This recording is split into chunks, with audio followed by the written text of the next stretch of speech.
आइए भजन के दिशा में नाम भैया का अमर रहेगा, याद करे के नाम भैया का अमर रहेगा, याद करे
जीवन हम लेकर चलेंगे।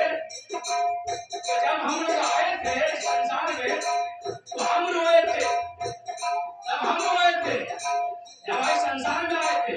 जब इस कार्यक्रम को आपको जीवन भर लेकर चलेंगे कि विश्व पूरा संसार जान जाएगा कि हमारे गुरुबाबा बहुत महादेव का ये चर्चा किए हैं। 3 सूत्र के बारे में इस धरती पर घर घर को बताए हैं, धरती पर बताए तो आपका भी जीवन सुंदर हो जाएगा, आपका भी नाम अमर होगा। इसलिए कहना चाहता है भैया का अमर रहेगा, याद करे के